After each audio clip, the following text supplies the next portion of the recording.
Hi friends, ഇന്ന് നമ്മൾ വളരെ ഈസി ആയിട്ടുള്ള ഒരു ചിക്കൻ കട്ട്ലേറ്റ് ആണ് പ്രിപ്പയർ ചെയ്യാൻ പോകുന്നത്. അതിന് വേണ്ടിയിട്ട് ഒരു ജാറിലേക്ക് 3 പച്ചമുളക്, 3 ചെറിയ കഷ്ണം ഇഞ്ചി, 5-6 അല്ലി വെളുത്തുള്ളി ഇതെല്ലാം കൂടെ ചേർത്ത് നന്നായിട്ടൊന്ന് ക്രഷ് ചെയ്തെടുക്കാം.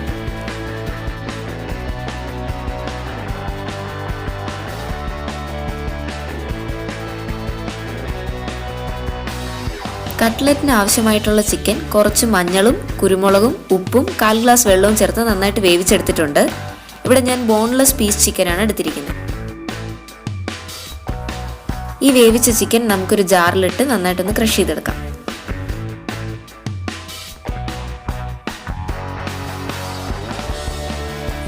പാൻ ചൂടായതിനു ശേഷം ആവശ്യത്തിന് ഓയിൽ ഒഴിച്ച് അതിലേക്ക് നേരത്തെ ചതച്ച് വെച്ച ഇഞ്ചിയും പച്ചമുളകും വെളുത്തുള്ളിയും ചേർത്ത് കൊടുക്കാം.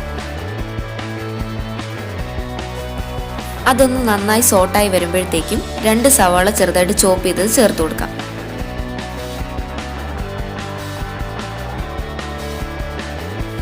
ഇതിലേക്ക് ആവശ്യത്തിന് ഉപ്പ്,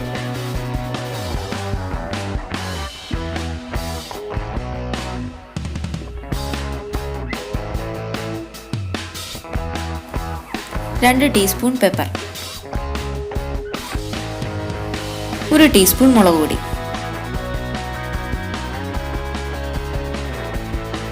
1 ടീസ്പൂൺ ഗരം മസാല,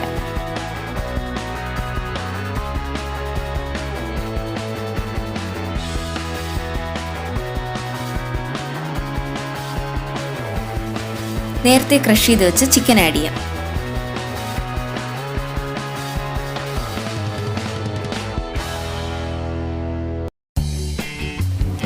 ഇതിലേക്ക് വേവിച്ച പൊട്ടാറ്റോ സ്മാഷ് ചെയ്ത് ചേർക്കാം. പൊട്ടാറ്റോ വേവിക്കുന്ന സമയത്ത് ഞാൻ ആവശ്യത്തിന് ഉപ്പ് ചേർത്ത് കൊടുത്തിട്ടുണ്ട്. മല്ലിയില ചോപ്പ് ചെയ്തത് ആഡ് ചെയ്യാം.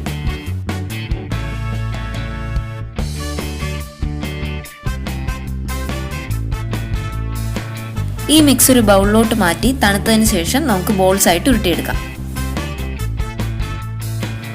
പൊടിയാണ്ട് കിടക്കുന്ന പൊട്ടാറ്റോസ് ഒക്കെ ഇപ്പോൾ കൈകൊണ്ട് നല്ലപോലെ ഒന്ന് സ്മാഷ് ചെയ്ത് കൊടുക്കാം.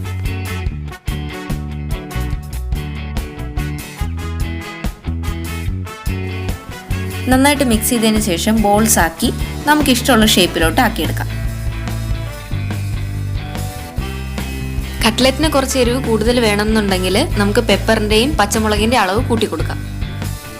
2 മുട്ടയുടെ വെള്ള ബീറ്റ് ചെയ്തതിന് ശേഷം 2 ടീസ്പൂൺ കോൺഫ്ലവർ കുറച്ച് വെള്ളത്തിൽ മിക്സ് ചെയ്ത് ഈ മുട്ടയിലോട്ട് ആഡ് ചെയ്ത് നല്ലപോലെ ബീറ്റ് ചെയ്തെടുക്കാം.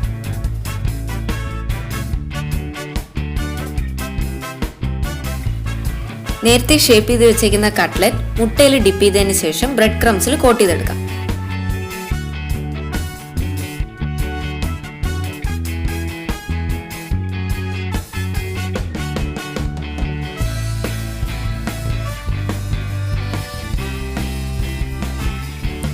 ഓയിൽ ചൂടായതിനു ശേഷം ഫ്ലെയിം മീഡിയം ഹൈയിലാക്കി കട്ട്ലറ്റ് ഫ്രൈ ചെയ്തെടുക്കാം.